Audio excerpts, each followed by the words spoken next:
ಓಂ ನಮೋ ಭಗವತೆ ವಾಸುದೇವಾಯ. ಮೈತ್ರೇಯ ಉವಾಚ ಚರಮಃ ಸದ್ವಿಶೇಷಾಣಾಮನೇಕೋ ಸಂಯುತಃ ಸದಾ ಪರಮಾಣುಸ್ಸ ವಿಜ್ಞೇಯೋ ನೃಣಾಮೈಕ್ಯಭ್ರಮೋ ಯತಃ ಸತಯೇವ ಪದಾರ್ಥಸ್ಯ ಸ್ವರೂಪಾವಸ್ಥಿತಸ್ಯ ಯತ್ ಕೈವಲ್ಯಂ ಪರಮಮಹಾನ್ ವಿಶೇಷೋ ನಿರಂತರಃ.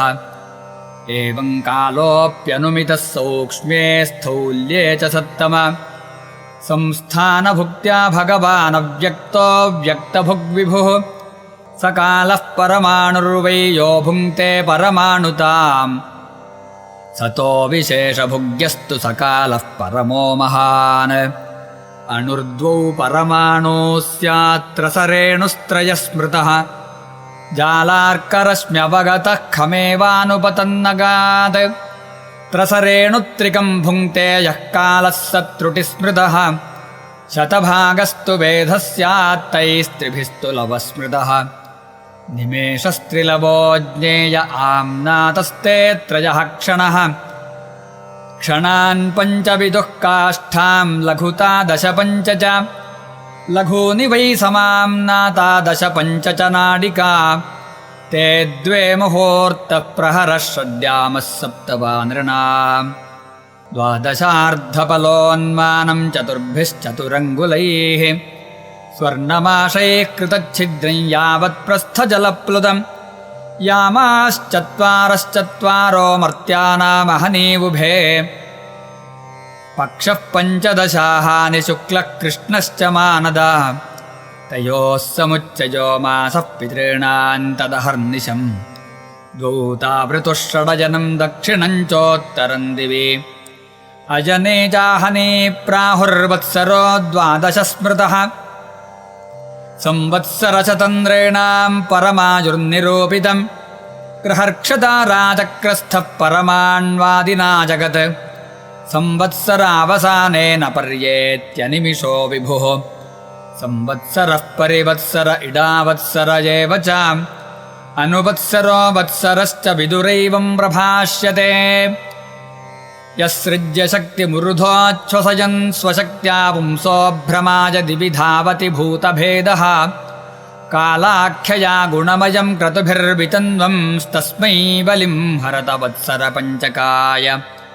ವಿದುರ ಉವಾಚ ಪಿತೃದೇವ ಮನುಷ್ಯಾಣಾಮಾಯುಃ ಪರಮಿದಂ ಸ್ಮೃತಂ ಪರೇಷಾಂ ಗತಿಮಾಚಕ್ಷ್ವಯೇ ಸ್ಯುಃ ಕಲ್ಪಾದ್ ಬಹಿರ್ವಿದಃ. ಭಗವಾನ್ ವೇದ ಕಾಲಸ್ಯ ಗತಿಂ ಭಗವತೋ ನನೋ ವಿಶ್ವಂ ವಿಚಕ್ಷತೆ ಧೀರಾ ಯೋಗರಾಧ್ಯೇನ ಚಕ್ಷುಷಾ. ಮೈತ್ರೇಯ ಉವಾಚ ಕೃತಂ ತ್ರೇತಾದ್ವಾಪರಂ ಚ ಕಲಿಶ್ಚೇತಿ ಚತುರ್ಯುಗಂ ದಿವ್ಯೈರ್ದ್ವಾದಶಭಿರ್ವರ್ಷೈಃ ಸಾವಧಾನಂ ನಿರೂಪಿತಂ. ಚತ್ವಾರಿ ತ್ರೀಣಿ ದ್ವೇ ಚೈಕಂ ಕೃತಾದಿಷು ಯಥಾಕ್ರಮಂ ಸಂಖ್ಯಾತಾನಿ ಸಹಸ್ರಾಣಿ ದ್ವಿಗುಣಾನಿ ಶತಾನಿ ಚ. ಸಂಧ್ಯಾಂಶಯೋರಂತರೇಣ ಯಃ ಕಾಲಃ ಶತಸಂಖ್ಯಯೋಃ ತಮೇವಾಹುರ್ಯುಗಂ ತಜ್ಞಾ ಯತ್ರ ಧರ್ಮೋ ವಿಧೀಯತೆ. ಧರ್ಮಶ್ಚತುಷ್ಪಾನ್ಮನುಜಾನ್ ಕೃತೆ ಸಮನುವರ್ತತೆ ಸ ಏವಾನ್ಯೇಷ್ವಧರ್ಮೇಣ ವ್ಯೇತಿ ಪಾದೇನ ವರ್ಧತಾಂ. ತ್ರಿಲೋಕ್ಯಾಯುಗಸಾಹಸ್ರಂ ಬಹಿರಾಬ್ರಹ್ಮಣೋ ದಿನಂ ತಾವತ್ಯೇವ ನಿಶಾತಾತಯನ್ನಿಮೀಲತಿ ವಿಶ್ವಸೃಕ್. ನಿಶಾವಸಾನ ಆರಬ್ಧೋ ಲೋಕಕಲ್ಪೋನುವರ್ತತೆ ಯಾವದ್ದಿನಂ ಭಗವತೋ ಮನೋನ್ಭುಂಜಂಶ್ಚತುರ್ದಶ. ಸ್ವಂ ಸ್ವಂ ಕಾಲಂ ಮನುರ್ಭುಂಕ್ತೆ ಸಾಧಿಕಾಂ ಹ್ಯೇಕಸಪ್ತತಿಂ. ಮನ್ವಂತರೇಷು ಮನವಸ್ತದ್ವಂ ಸ್ಯಾರಿಷಯಃ ಸುರಾಃ ಭವಂತಿ ಚೈವ ಯುಗಪತ್ಸುರೇಶಾಶ್ಚಾನುಯೇ ಚ ತಾನ್. ಏಷ ದೈನಂದಿನಃ ಸರ್ಗೋ ಬ್ರಾಹ್ಮಸ್ತ್ರೈಲೋಕ್ಯವರ್ತನಃ ತಿರ್ಯಂ ನೃಪಿತೃದೇವಾನಾಂ ಸಂಭವೋ ಯತ್ರ ಕರ್ಮಭಿಃ. ಮನ್ವಂತರೇಷು ಭಗವಾನ್ ಬಿಭ್ರತ್ಸತ್ವಂ ಸ್ವಮೂರ್ತಿಭಿಃ. ಮನ್ವಾದಿಭಿರಿದಂ ವಿಶ್ವಮವತ್ತುದಿತ ಪೌರುಷಃ. ತಪೋಮಾತ್ರಾಮುಪಾದಾಯ ಪ್ರತಿಸಮೃದ್ಧ ವಿಕ್ರಮಃ. ಕಾಲೇನಾನುಗತಾ ಶೇಷ ಆಸ್ತೆ ತೂಷ್ಣೀಂದಿನಾತ್ಯಜೇ.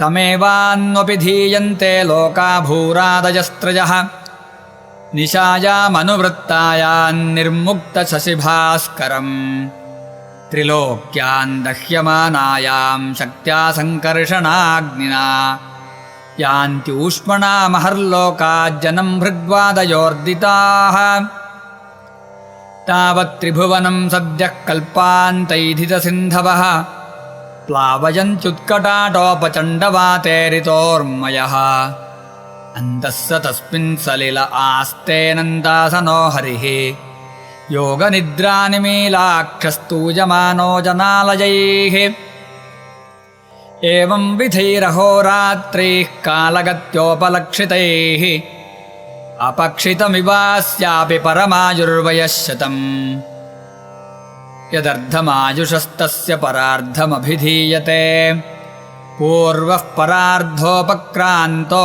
ह्यपरोऽद्य प्रवर्तते पूर्वस्यादौ परार्धस्य ब्राह्मो नाम महानभूत् कल्पो यत्राभवद्ब्रह्मा शब्दब्रह्मेति यं विदुः तस्यैव चान्ते कल्पो भोद्यं पाद्ममभिचक्षते यद्धरेर्नाभिसरस आसील्लोकसरोरुहम् अयं तु कथितः कल्पो द्वितीयस्यापि भारत वाराह इति विख्यातो यत्रासीत् सूकरो हरिः कालोऽयं द्विपरार्धाख्यो निमेष उपचर्यते अव्याकृतस्यानन्तस्य अनादेर्जगदात्मनः कालोऽयं परमाण्वादिर्द्विपरार्धान्त ईश्वरः नैवेशितुं प्रभुर्भूम्न ईश्वरो धाम मानिनां विकारैः सहितो युक्तैर्विशेषादिभिरावृतः आण्डकोशो बहिरयं 50,000,000,000 दशोत्तराधिकैर्यत्र प्रविष्टः परमाणुवत् लक्ष्यतेऽन्तर्गताश्चान्ये कोटिशो ह्यण्डराशयः तदाहुरक्षरं ब्रह्म सर्वकारणकारणम् विष्णोर्धामपरं साक्षात् पुरुषस्य महात्मनः इति श्रीमद्भागवते महापुराणे पारमहंस्यां संहितायां तृतीयस्कन्धे 11 सर्वत्र गोविन्दनामसङ्कीर्तनम् गोविन्द गोविन्द।